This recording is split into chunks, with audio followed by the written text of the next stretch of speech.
I don't think so. It's just different now. But the tricks are getting better and better. I was starting, there was only tech decks, and then wooden decks came out, and after that... So, yeah, it's just been bigger, and better. Yeah, it's getting better every year. First of all, I'd like to introduce myself. I mean, like, it's Andy, and I'm working for blackriver-ramps. Yeah. I know this company more than like 12 years ago. Like, Martin was a good friend to me. 12 years? More than 12 years. All right. I was kind of one of the first person involved into like the blackriver and fingerboarding thing. And Martin, I know him from like snowboarding and skateboarding. And he's like around here. I mean, we grew up in this area, me and Martin. Yeah. And so we became friends, and then like Martin started with fingerboarding like 12 years ago. First of all, like he came out like first day, hey, I have to do my own thing, you know, I can't work for an employer and stuff like that. So, and he came up with the idea to make like designer beds, like kind of like for the sleeping room, you know, beds. Yeah. Like really nice ones, made out of wood and totally like made out of wood and like the frame and stuff like that. And I made him like the first website and we tried to promote it, you know. Yeah. After half a year, you realize no, that's not the way, because in this area, they're not the people who can afford like the price for it. Yeah. And then he came up with the idea of like fingerboarding. Oh. So it was like Martin. I met him in his living room, and he was just like, "Hey, I just came back from America and I had like a small thing, and we just designed one like prototype ramp for fingerboarding." And then we started like to build ramps in like a really like small location here in Schwarzenbach. Yeah. It was kind of like a wooden house, you know, it was nothing inside there, pretty cold in the winter. Okay. And we filmed the first ramp was Big Mama. Big Mama. Big Mama was like kind of the first ramp, and we tried to make some tricks and stuff. Yeah. And then after a while we made our like first presentation on the ISPO in Munich. Yeah. Which was like trade fair for every kind of sport, like fun sport especially. Yeah. And we got support from a local snowboard magazine, and we shared a booth with like this company. And for us, it was totally clear, like that we are like to intensify our fingerboarding thing with skateboarding. Yeah. Because we grew up in like a kind of skateboard area where like skateboarding we are skaters, you know. Yeah. Yeah.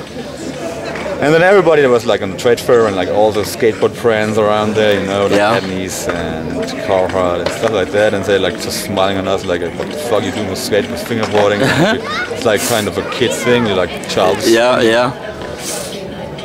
And it was going on like this for like more than like 5-6 years probably. Yeah. We made a couple of trade fairs. And I was always in contact with Martin, but I was not working actually for him. I made my own way. I was traveling. I went to the university.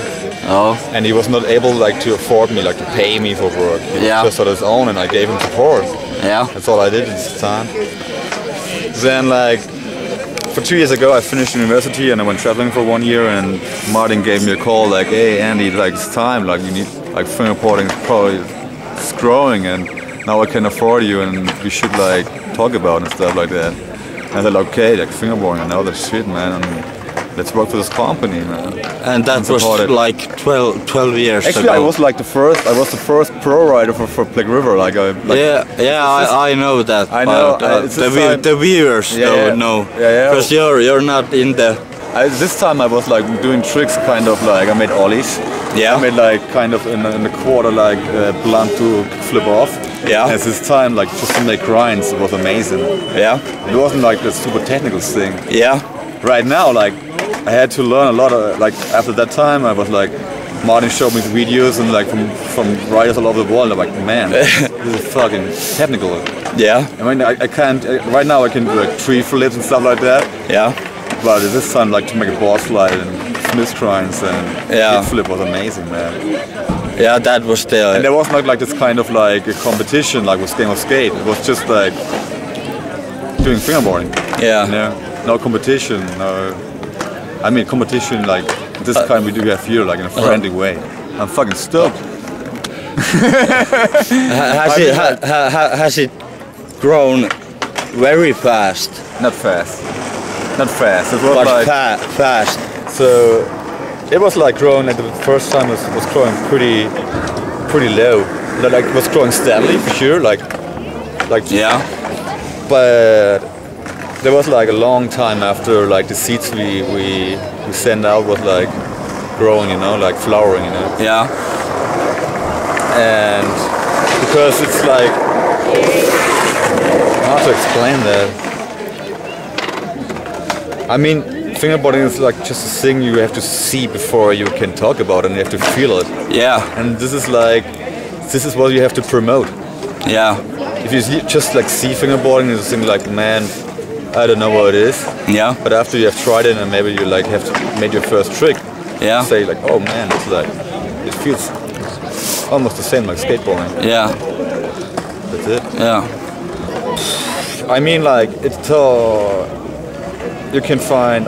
It's like when you do fingerboarding, you can just relax your mind because you just think you're like focused like on one thing. Yeah. Almost like focused on one thing because you need all your concentration. So It's kind of like relax because you can, therapy. It's like a therapy, just like just like you have a break from the day. Yeah. Just for a couple of minutes, and just during the day when I'm sitting on my task. Yeah. And I have to work, it's just like for 5 minutes, do a couple of tricks. Yeah. Just trying 5 O's. That's it. Yeah. And then I go on with my daily work. Yeah. Clears your mind. Yeah, for sure. And I mean, like you can do it on different kind of platforms. You can go snowboarding, you can go skateboarding. It's the same Yeah. thing. Yeah. Or you can go climbing, or whatever you do. Yeah. And the same experience I had with fingerboarding. It's so easy because you don't. The efforts to make it is so easy. You Yeah. just, like, Yeah. pick it up for 5 minutes and play something. You don't even have to stand up. That's the point. Yeah. Yeah. So it's like kind of involved. I mean, like that's it. Yeah. But that's very cool. That 12 years ago, it was like, you know, very DIY. Yeah, it was. And there's still potential. I mean, it will grow.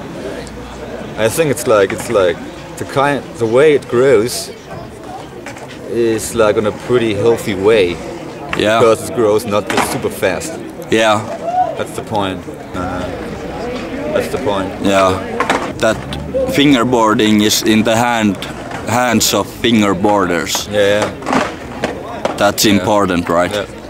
That's a very, very important thing for sure.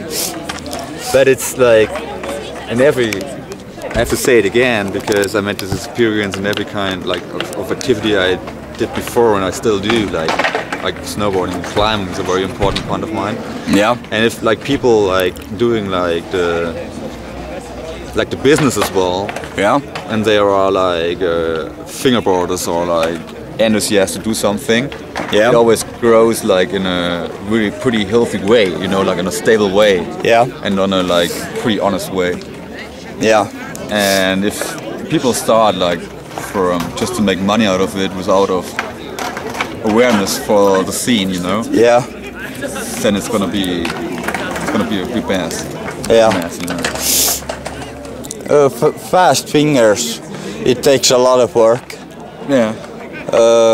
Can you tell about how many people there are working to make it happen? Actually, to make it happen, like everybody who comes here and came here Yeah. make this fucking event happen. Yeah, but you I mean, organize. like happening without visitors is nothing. Yeah. So you are make this happening. You know, like all the people who came here for fingerboarding. Yeah. Yeah. Of course, Yeah. they're a big part of it. Yeah. I'd just like to make the efforts. Probably like 25 people. Like everybody's doing his part. Like Yeah. small part. Couple of people like invest more money on this event. Couple of people not. So it's like I guess like 20-25 people. Oh. Yeah. Just set up the basic things, you know. Yeah. Yeah. So Andreas, Yeah. do you have anything to say to young people, beginners someone who is maybe thinking of getting a fingerboard or something I have to say to kids, I mean, or to I know anybody. myself when I was a kid and an older person told me something, I really didn't listen. You know what I mean? Yeah, I know. I mean, like, yeah, I have to go back to my time. I mean, when I was like this age, like 14 or like 16 years old. And just like what I was doing though, I mean, I was like interested in everything and like pretty much interested. I mean, like I was doing everything pretty decent, you know. I was totally behind the scene every time. So I would say like, hey guys, just like if you like fingerboarding, like have your time with fingerboarding and have fun with that. Yeah.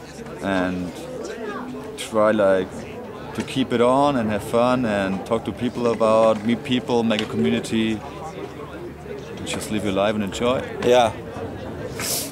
Whatever you do. Yeah. Whatever you like. Yeah. Yeah. Peace, man. Yeah. that was fucking great. Yeah. I thank you for the interview. Yeah, no worries. You're pretty welcome, man. Yeah. Respect for Black River. Peace out. Peace out, man.